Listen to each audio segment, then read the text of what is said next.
Bueno, hermanos, vamos a continuar. Vamos a continuar con la serie que estamos haciendo en Juan. En Juan, capítulo 11, les invito a buscar. Juan 11.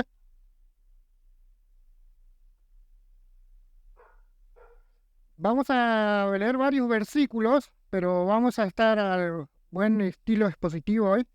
Vamos a ir, mientras que lo leemos, ir comentándolo. Juan 11, desde el versículo 20 en adelante. Desde el 17 en adelante. Juan 11, 17. Hoy vamos a ver el quinto yo soy, si no me equivoco, que es yo soy la resurrección y la vida. Ya vimos la vez pasada una primera parte que era sobre la doctrina de la resurrección en el Antiguo Testamento, y hoy vamos a más que nada hablar sobre la resurrección de Lázaro. Vamos a leer del versículo 17 al 20 primero. Dice así: vino pues Jesús y halló que ya 4 días que Lázaro estaba en el sepulcro. Betania estaba cerca de Jerusalén, como a 15 estadios, y muchos de los judíos habían venido a Marta y a María para consolarlas por su hermano. Entonces Marta, cuando oyó que Jesús venía, salió a encontrarle, pero María quedó en casa. Hasta aquí. Bueno, vamos a ver, como dije, la primera parte, en 2 partes vamos a verlo. Vamos a comentar los versículos de la resurrección de Lázaro, o el contexto de la resurrección de Lázaro, y luego vamos a responder una pregunta, ¿no?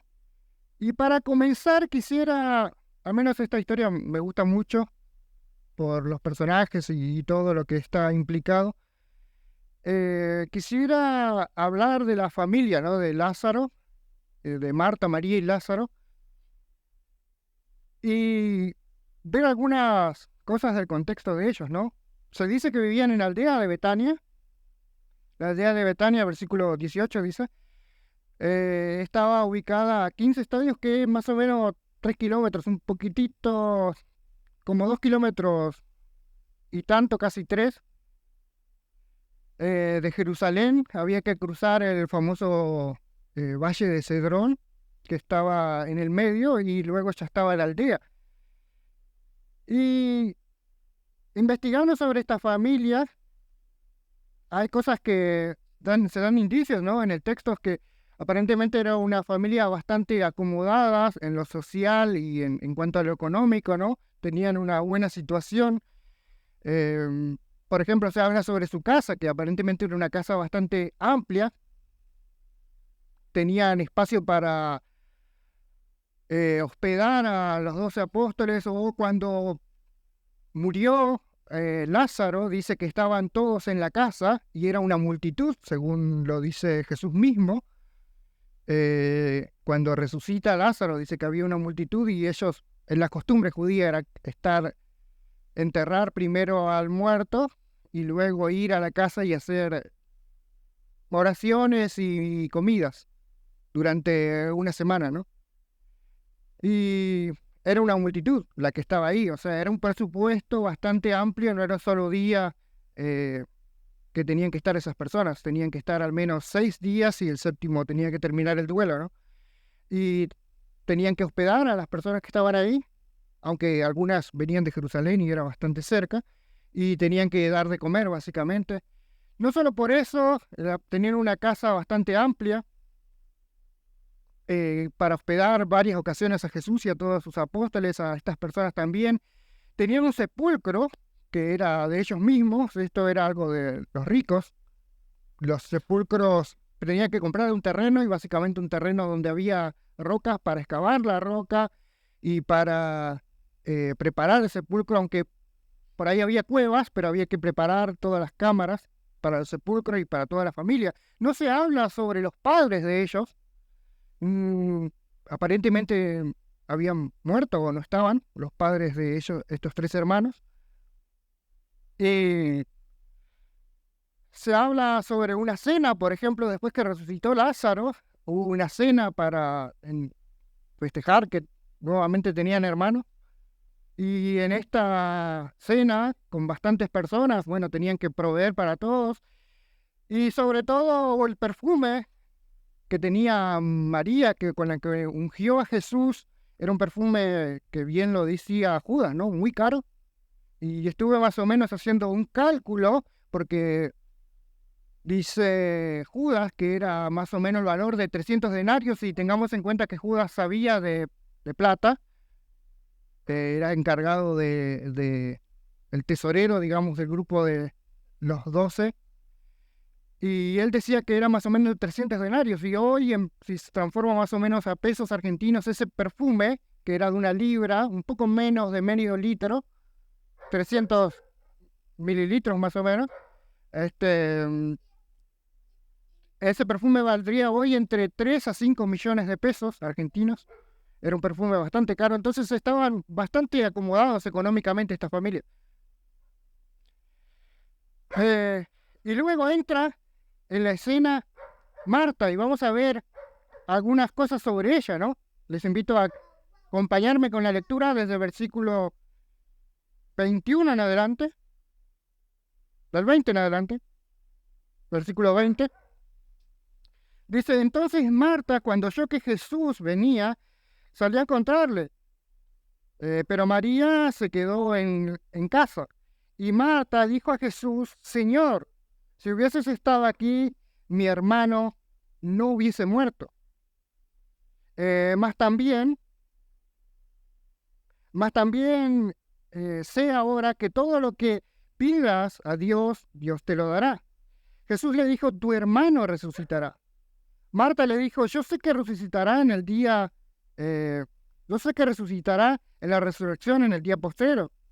Le dijo Jesús: yo soy la resurrección y la vida. El que cree en mí, aunque esté muerto, vivirá. Y todo aquel que vive y cree en mí, no morirá eternamente. ¿Crees esto? Le dijo: sí, Señor, yo he creído que tú eres el Cristo, el Hijo de Dios, el que ha venido al mundo. Hasta aquí, hermano. Notemos varias cosas primero acerca de el perfil, ¿no?, de Marta. Marta, aparentemente, en las listas que aparece como la primera en la lista. Esto indica que llevaba el liderazgo, ¿no? Y no solo eso, vemos que en Lucas se dice que la casa en la que iba Jesús a Betania era la casa de Marta, ¿no? Ella era la dueña de la casa. Inclusive su nombre significa eso, significa la dueña de casa o la señora de la casa.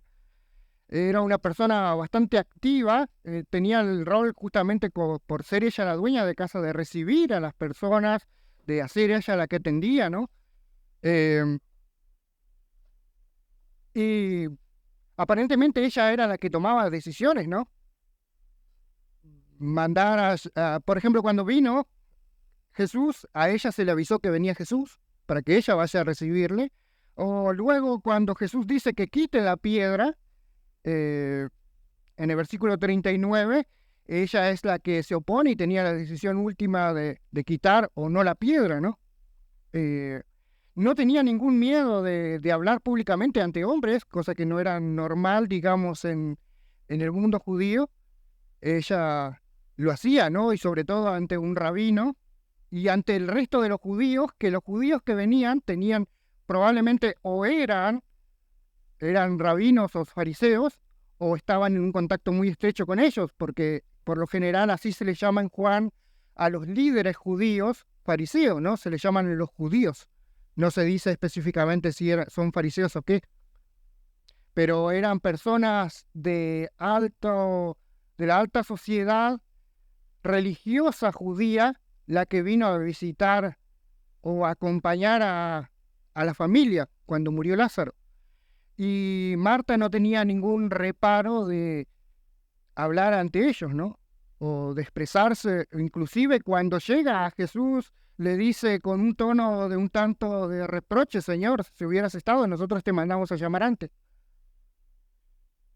no tenía miedo de reprochar a Jesús, inclusive públicamente. En Lucas también se le dice, Señor, no te da cuidado de que yo esté sirviendo sola. Mientras que Jesús estaba como maestro, había muchas personas públicamente, él estaba enseñando y Marta no tenía miedo o temor de hablarle en tono de reproche a un maestro judío, ¿no?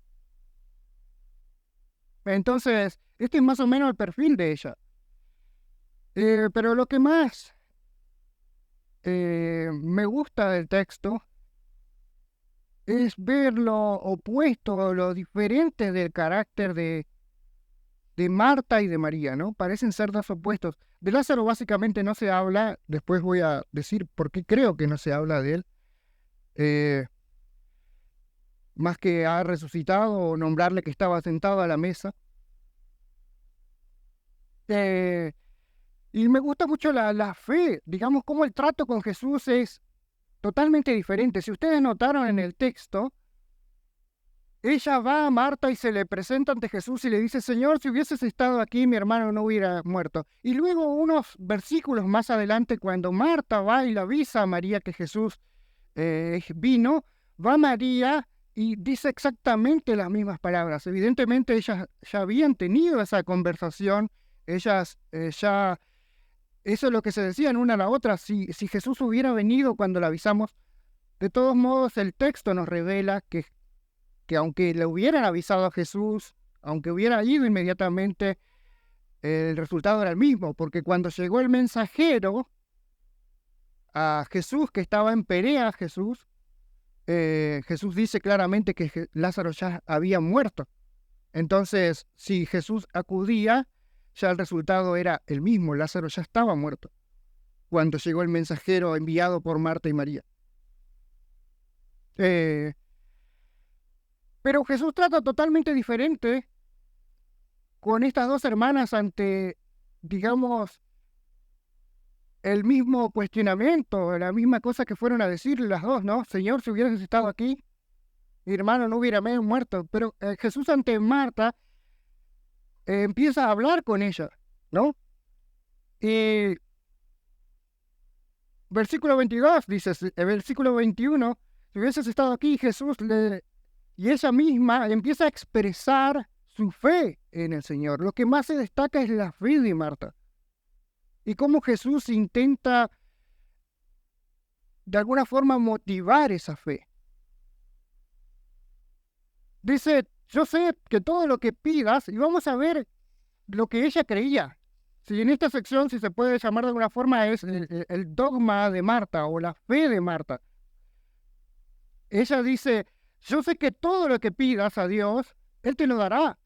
En primer lugar, tenía la convicción del poder de la oración. O sea, creía que la oración era eficaz. Creía que Jesús, como intercesor ante Dios, Dios le podía dar todas las cosas.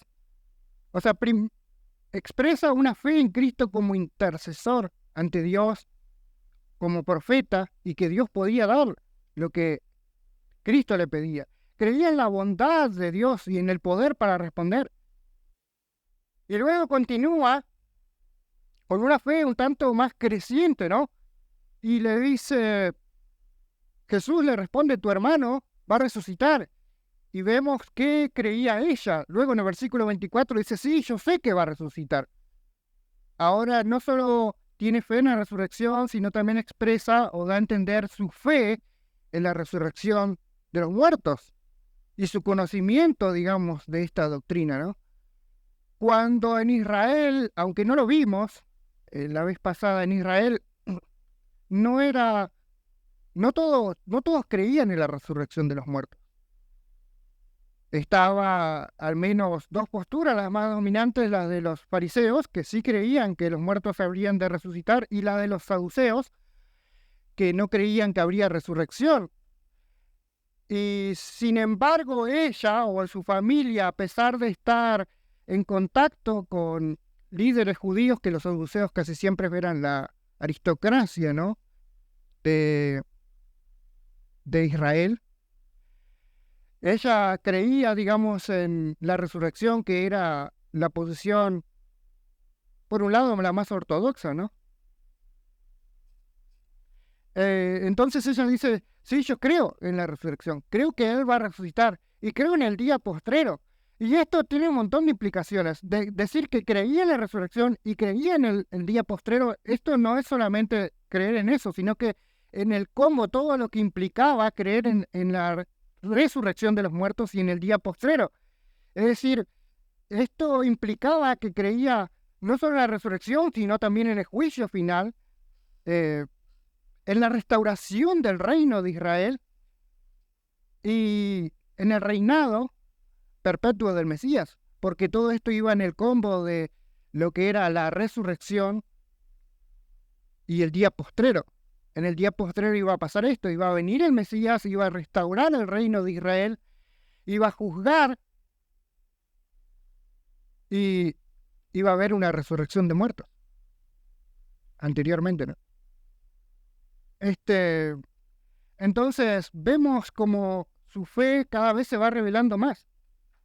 Y luego en el versículo 25 Jesús le aclara y le dice, yo soy la resurrección y la vida.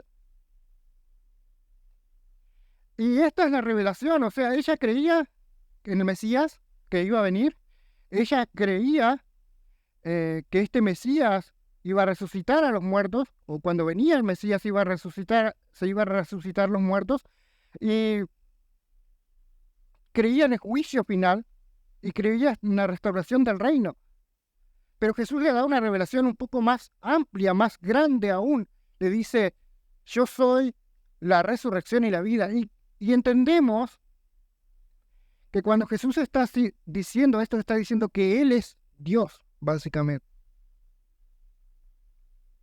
Que es aquello que trae la vida, que es aquello que da la vida, es el origen de la vida. Eso es lo que Él está diciendo. Está diciendo aquello que cuando se sopló en la nariz de Adán y él llegó a ser alma viviente, yo soy eso, lo que trae vida. Yo soy, y justamente la idea de yo soy es el que existe, el que tiene existencia y trae la existencia a todo, y da origen a la existencia y da sentido a lo que existe. Eso significa yo soy. Y Jesús le está revelando que Él es eso, que Él es Dios. Entonces, ¿cómo respondería ante esta nueva revelación Marta?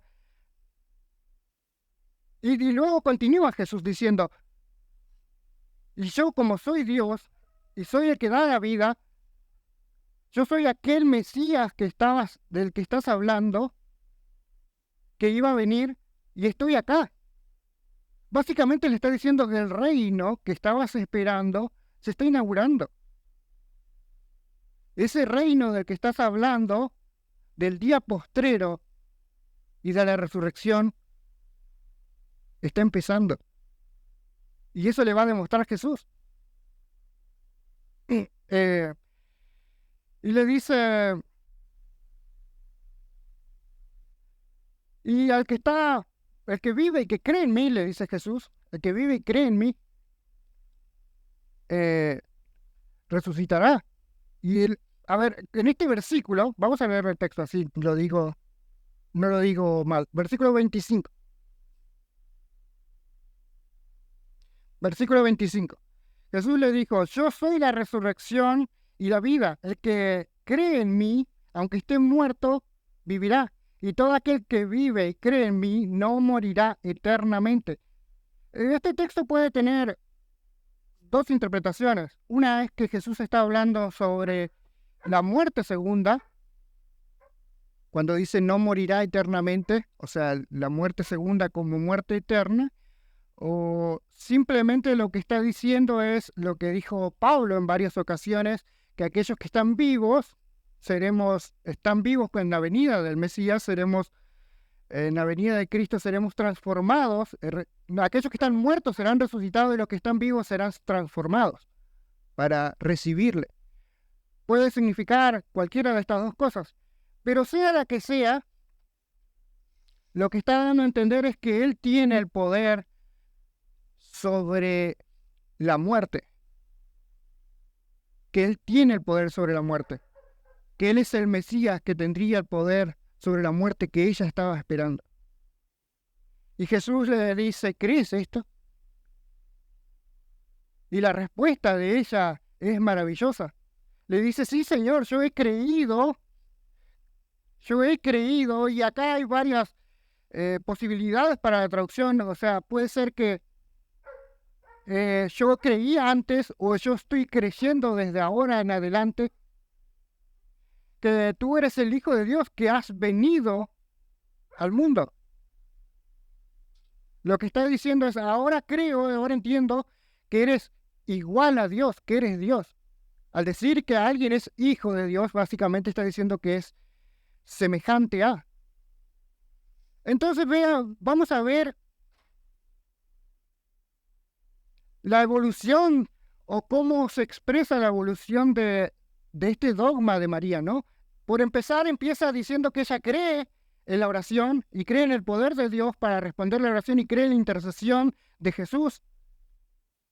Después sigue diciendo que ella cree en la resurrección, cree en el día postrero, y por lo último ella termina confesando, haciendo una de las confesiones más hermosas de fe del Nuevo Testamento, similar, digamos, a la que hizo Pedro en Mateo 16, si no me equivoco.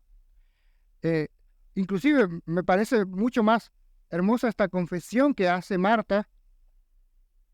Dice, yo creo que eres el Hijo de Dios, es decir, Dios mismo, y que has venido al mundo. Estás diciendo que tiene un origen divino y que fue encarnado y que vino como hombre desde el cielo, ¿no? Desde su procedencia divina. Y aquí termina la gran cátedra de teología que da, y en este discurso, en esta conversación que tiene Jesús con Marta, ¿no? Y inmediatamente dice que Marta, nuevamente muy activa Marta, va a donde está su hermana. Jesús se queda en el mismo lugar, probablemente se queda en el mismo lugar porque el sepulcro no estaba cerca de la aldea, entonces estaba para otro lugar, y entonces queda esperando ahí. Y Marta activa nuevamente, podría enviar a alguien, pero ella decide ir a avisar a su hermana, y estaban en la casa, y ella va y le dice secretamente. Se levanta María apresuradamente y va hacia Jesús. Los judíos que estaban allí, que esos judíos, había dos grupos en el texto, se aclara básicamente que había dos tipos de personas. Estaban los sinceros, si se quieren, amigos sinceros, o amigos que vinieron a visitar a ellos dolidos sinceramente, y había otro grupo que era más bien incrédulo, ¿no? Había otro grupo que luego fue, cuando resucitó Lázaro, fue y denunció o avisó, dio aviso de lo sucedido a los fariseos, ¿no? Entonces vamos a leer el texto, viene María, ¿no? El versículo 28 en adelante. Dice, habiendo dicho esto, fue y llamó a María su hermana, diciéndole en secreto, el maestro está aquí y te llama. Ella, cuando oyó, se levantó de prisa y vino a él. Jesús todavía no había entrado a la aldea, sino que estaba en el lugar donde Marta la había encontrado. Entonces los judíos que estaban en casa con ella y la consolaban, cuando vieron que María se había levantado de prisa y había salido, la siguieron diciendo, va al sepulcro a llorar allí. María, cuando llegó donde estaba Jesús, al verle, se postró a sus pies, diciendo, Señor, si hubieses estado aquí, no hubiera muerto mi hermano. No habría muerto mi hermano. Jesús entonces, al verla llorando, y a los judíos que le acompañaban también llorando, se estremeció en espíritu y se conmovió. Y le dijo, ¿dónde le pusisteis?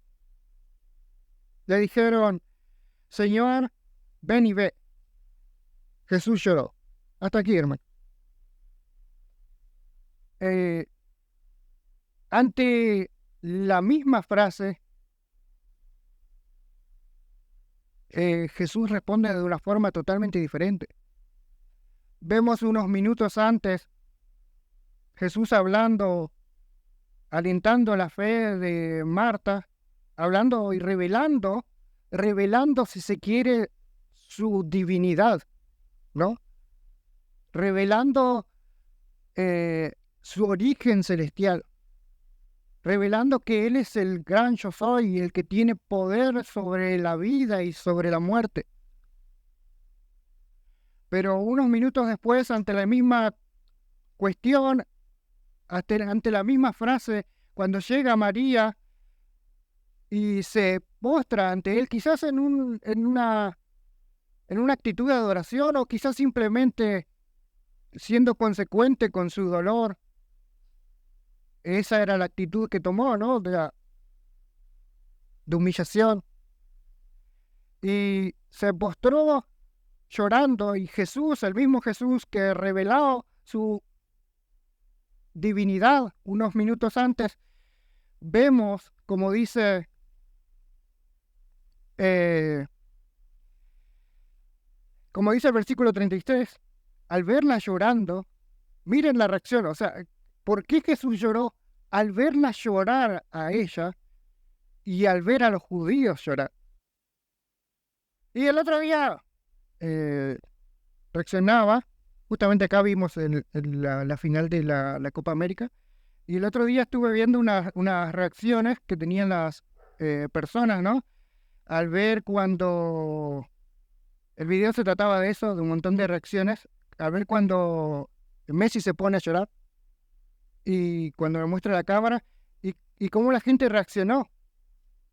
Y inmediatamente la reacción más notable es que todos se agarraron la cara o se taparon con algo que tenían en la cara y a negar con la cabeza y decir no. Y pensaba cómo con alguien que quizás no tenemos mucha información, que no lo conocemos, o sea, no conocemos personalmente a Messi, pero sabemos su contexto, sabemos quizás lo que le costó su carrera, sus deseos, y sentimos ante esa persona empatía. De decir, no, ¿por qué? ¿Por qué está llorando? Y lo estamos viendo quizás por la tele, o sea, miren, está tan alejado el contexto, sin embargo, la reacción de todos los que vi, inclusive acá cuando estábamos todos hablando y nos quedamos en silencio en ese momento, las reacciones de empatía, de sentirse mal por ver llorar al otro, inclusive muchos empezaron a llorar. Y esto es justamente lo que pasa cuando Jesús ve llorar a sus amigos. Muchos dicen sobre este texto porque el texto dice que Jesús se estremeció. Y la palabra ahí en el original griego es, ahí la leo bien, enebrimesato, que literalmente es bufar. Es ese sonido que hacen los toros cuando están enojados. Entonces, muchos dicen que en realidad Jesús estaba enojado. ¿Por qué lloró Jesús? Porque estaba enojado al ver llorar a los judíos que acompañaban a María, porque estos realmente no estaban siendo sinceros cuando lloraban. Simplemente era una costumbre judía que contratar a personas, o cuando vos más llorás en un velatorio era mejor, digamos. Entonces, decían que cuando Jesús se enojó era por esta razón, por la hipocresía de estas personas. Pero realmente creo que en el contexto se puede apreciar la empatía de Jesús hacia los judíos. Y los judíos también podemos ver que eran sinceros al acompañar a Marta y a María.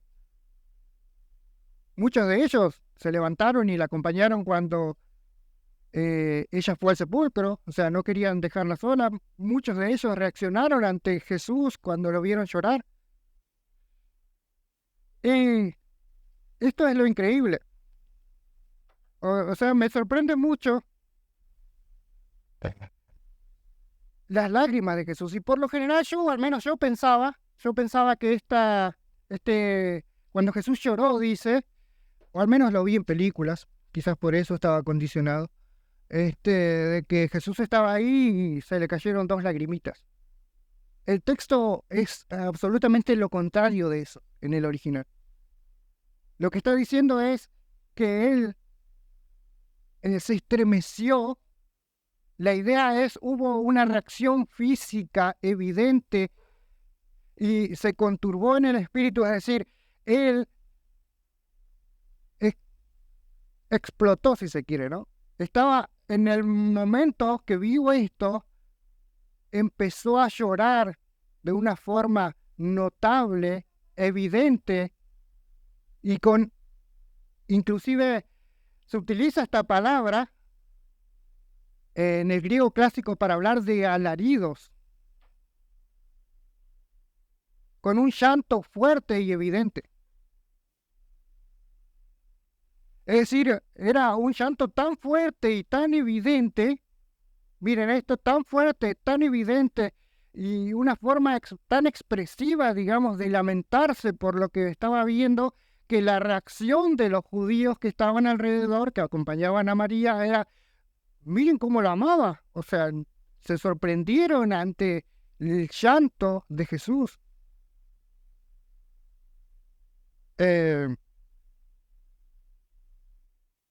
Y a veces se evita, a veces se tiene a Jesús, hay una doctrina que se llama la impasividad de Dios, que la doctrina de la impasividad de Dios se dice que no es propio que Dios manifieste pasiones o sentimientos, que ese no es un atributo de Dios.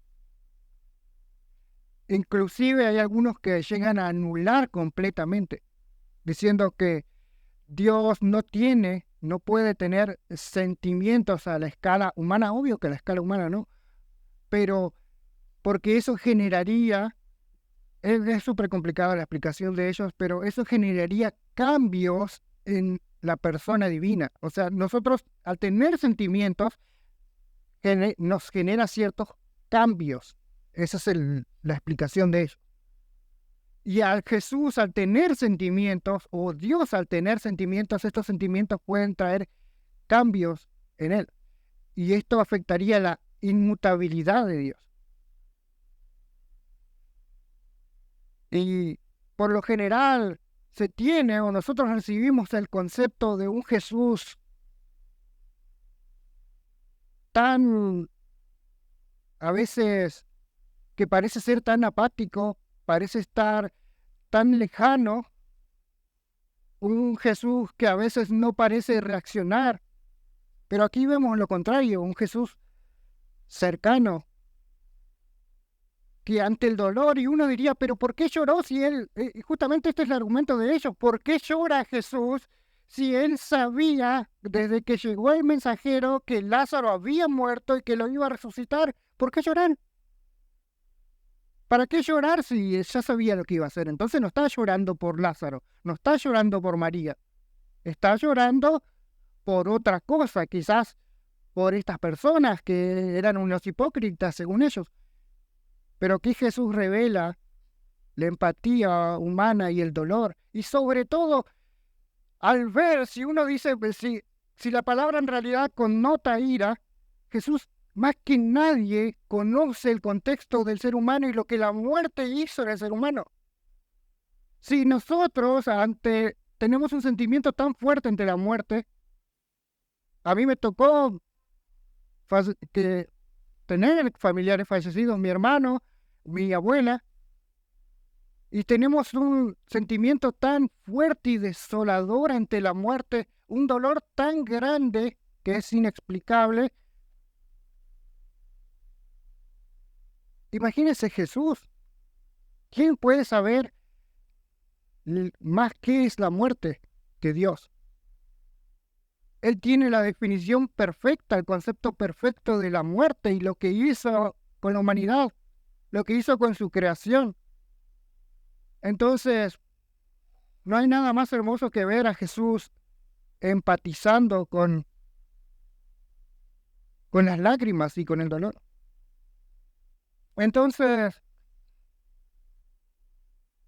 quería destacar esto antes de la resurrección. Y luego vendría la pregunta, y con esta pregunta termino. Entonces, ¿para qué resucitar a los muertos, no? ¿Por qué no ahorrarle este dolor nuevamente a Marta, a María? Porque Lázaro y seguramente iba a morir de nuevo, ¿no? Lázaro iba a morir de nuevo. Iba a tener que pasar por el mismo trauma 2 veces. ¿Para qué resucitarlo? En la Biblia se registran al menos 9 casos de resurrecciones, exceptuando la resurrección de Jesús, ¿no? Con la resurrección de Jesús serían 10. Y quisiera recordarlos. El hijo de la viuda de Sarepta, que lo resucitó Eliseos en el ministerio de Elías, está en Reyes, Primera Reyes 17. Luego a Eliseo, bajo el ministerio de Eliseo, resucitaron 2 personas. La doble unción, dicen algunos. En Segunda de Reyes 4 y en Segunda de Reyes 13. Luego tenemos el hijo de la viuda de Naín, Jesús, resucitó, bajo su ministerio resucitaron 3 personas. El hijo de la viuda de Naín, la hija de Jairo, la niña que le dijo levántate, Jesús, y por último Lázaro, siendo unas semanas antes de la muerte misma de Jesús, ¿no? Luego vemos cuando murió Jesús, en realidad es un pasaje bastante confuso, no sé si es cuando murió Jesús o cuando resucitó Jesús, los muertos que se levantan de los sepulcros y aparecen a muchos en Jerusalén. Luego tenemos a Tabita o Dorcas, que fue Pedro, que resucitó, y luego Sautico, el muchacho que cayó de la ventana cuando estaba predicando Pedro, ¿sí? Pablo. La pregunta es, ¿para qué o por qué resucitar a estas personas, no? Y hay un montón de razones, pero solamente en el texto quisiera ver algunas razones que vemos en este texto. Hay muchísimas, podría ser una lista bastante extensa. Primero, lo que dice Jesús es para la gloria de Dios. La primera razón. Dice el versículo 4 de Juan 11, oyéndolo Jesús dijo, esta enfermedad no es para muerte, sino para la gloria de Dios, para que el Hijo de Dios sea glorificado por ella. Luego, en el versículo 40, Jesús le dijo, ¿no te he dicho que si crees verás la gloria de Dios? Le dijo Jesús a Marta, justamente haciendo referencia de esto anterior, del versículo 4, cuando le responde, ¿no?, el mensaje enviado por las hermanas. La segunda razón es para que crean. La primera razón es para la gloria de Dios. La segunda razón es para que crean. Un milagro, tanto en el Antiguo Testamento como en el Nuevo Testamento, los milagros en general y sobre todo el milagro de la resurrección, lo que hace es certificar y dar autoridad al profeta o al profeta que lo hizo, o al apóstol que lo hizo, o a Jesús. Es dar o certificar la compañía de Dios con ese ministerio, ¿no? Hacia ese ministerio. Jesús mismo lo dice en Juan 11:42, cuando está por orar. Cuando va a orar le dice, Señor, yo sabía que siempre me oyes, pero lo dije por causa de la multitud que está alrededor, para que crean que tú me has enviado. Entonces la segunda razón es para que crean que esa es una señal dada por Dios y que certifica el poder de Dios. Y la tercera razón es para consolación, lo vimos, hablamos bastante. No solo se trata de la gloria de Dios, no solo se trata de que crean en Dios, se trata para consolar y para traer nuevamente al familiar. O sea, imagínense el hijo de la viuda de Naín, es lo único que tenía. Era viuda y necesitaba, se le murió también su hijo, necesitaba al muchacho. Es por compasión, es por consolación. No solo se trata de la gloria de Dios y no solo se trata para que crean los demás, sino para el bien de esa persona. ¿Cuánto quisiéramos nosotros de personas que ya no están, de decir, me gustaría que esté de nuevo? Y por último, para que sirva de garantía y anticipo de la resurrección final. Las resurrecciones eran una garantía y un anticipo y una muestra del poder de Jesús para demostrar que Él va a hacer lo que dijo que va a hacer, que es que en el día postrero resucitemos todos y volvamos a nuestros cuerpos. Jesús le dice, yo soy la resurrección y la vida. El que cree en mí, aunque esté muerto, vivirá y el que cree en mí no morirá eternamente. En Romanos, el capítulo 8, versículo 11, dice, justamente hablando de esto, que la resurrección de Jesús sirvió como garantía y como primicia de nuestra resurrección. Dice Romanos, si el espíritu de aquel que levantó a Jesús de entre los muertos mora en vosotros, el que levantó de los muertos a Cristo Jesús vivificará también vuestros cuerpos mortales por su espíritu que mora en vosotros. En Corintios, el capítulo 15, Pablo, hablando de la resurrección, dice, y cuando esto corruptible se haya vestido de incorrupción y esto mortal se haya vestido de inmortalidad, entonces se cumplirá la palabra que está escrita. Sórbida es la muerte en victoria. ¿Dónde está, oh muerte, tu aguijón? ¿Dónde sepulcro tu victoria? Ya que el aguijón de la muerte es el pecado y el poder del pecado, la ley. Mas gracias sean dadas a Dios que nos da la victoria por medio de nuestro Señor Jesucristo. Es una muestra, la resurrección, de que Dios sí tiene el poder sobre lo más temido para nosotros, sobre lo más destructivo en la raza humana, que es la muerte, y Dios tiene poder sobre la muerte. Y para terminar, quisiera leer el texto de Apocalipsis, donde está nuestra promesa.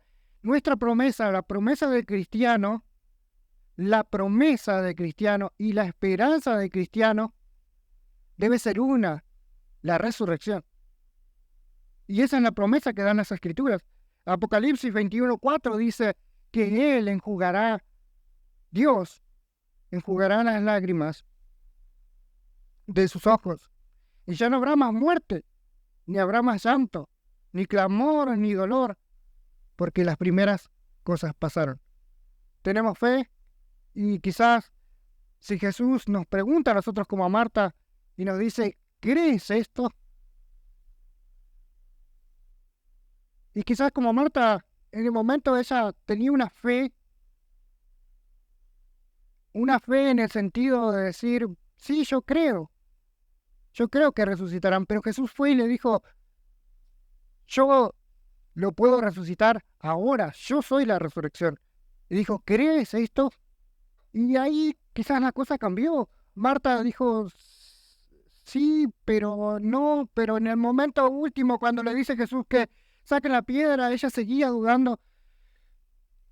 A veces nuestra fe, nuestro dogma es un poco teórico y en el momento de la práctica es difícil de creer. Así como Marta en el momento del dolor era difícil a veces de creer, el Señor nos da esta esperanza y nos pregunta, ¿crees esto? ¿Creemos que el Señor es compasivo y que va a librarnos hasta del último mal, que es la muerte? Y yo respondería, sí, amén, creo. Y también respondería como aquel que trajo a su hijo con una enfermedad ante Jesús y le dijo, sí, Señor, creo, pero ayuda también a mi incredulidad.